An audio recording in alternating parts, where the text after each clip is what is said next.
quay lại bình thường đấy.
đoạn văn in lãng cảm xúc về bài thơ có yếu tố tự sự và mô tả.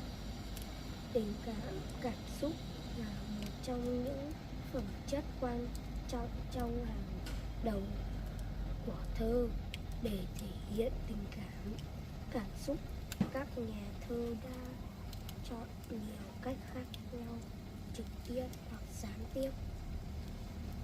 Nhiều khi đoạn văn ghi lại cảm xúc ấn tượng của mình về một bài thơ thuộc loại này để tìm hiểu thêm về một hình thức nghệ thuật độc đáo của thơ ca nói chung.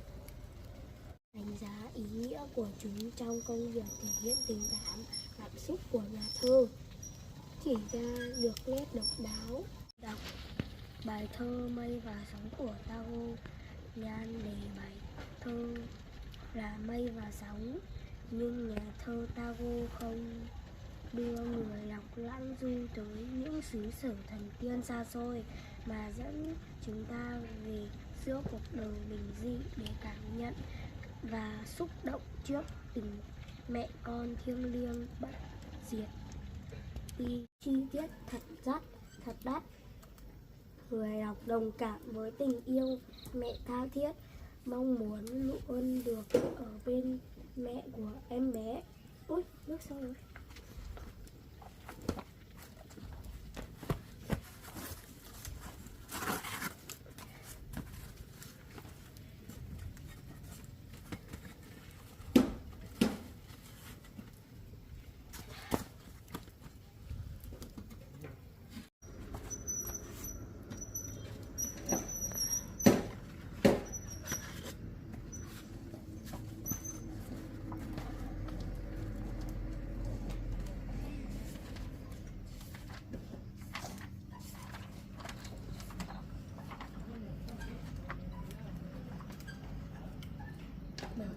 Cũng là mây và trong sóng, những thế giới xa rộng bao la đầy hấp dẫn, khát khao được khám phá.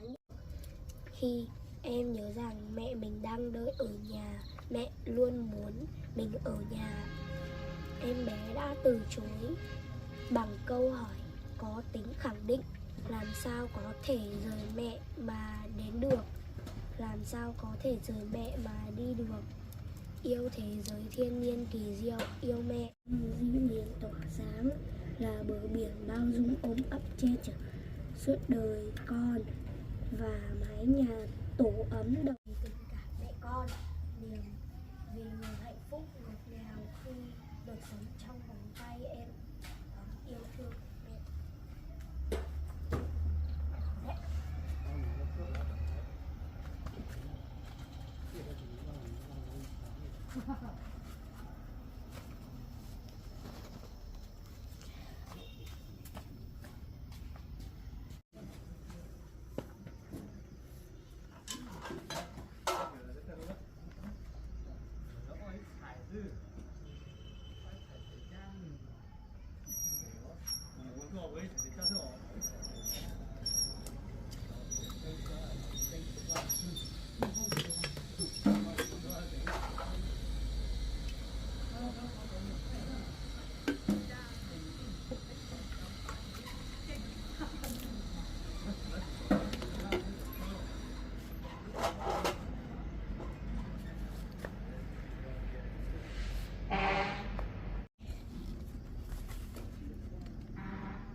Thôi, trời cũng muộn rồi đấy. Mình đi thay quần áo xong rồi là mình đi nhặt trứng đi.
Đi dịch trên tay ạ.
Bác ơi, dạ con nhặt xong trứng rồi ạ.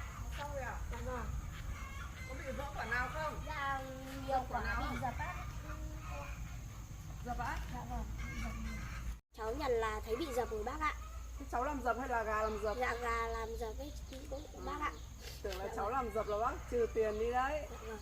Thế nhá, hôm nay bác trả tiền công cho cháu nhá. Bình thường ấy thì sẽ không, một buổi sáng ấy có một chút thôi thì là cũng không được bằng này đâu. Nhưng mà hôm nay là mình rất là tích cực này, nhặt cũng rất là cẩn thận này. Nên bác lại cho 100.000 nhá. Dạ vâng ạ, con xin bác. Bác ơi, Ừ? bác bán cho cháu 20 quả trứng ạ. Thế à? Dạ vâng. Thế về ăn à? Dạ vâng ạ, con mang con này. Rồi, thế đi lên, tôi bán cho.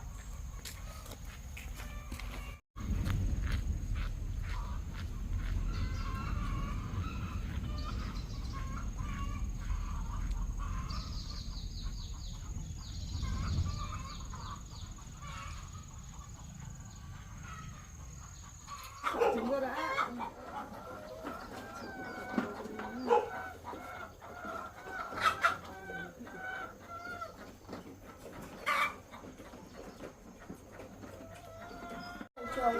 Chuồng trại gà này của bác to thật đấy. Cháu có ăn thì cũng có một con gà này nữa. Thế à? Thế thì cứ học giỏi vào, sau này mình lớn lên, mình có vốn thì mình sẽ chăn nuôi, làm một trang trại như bác này. Dạ vâng ạ.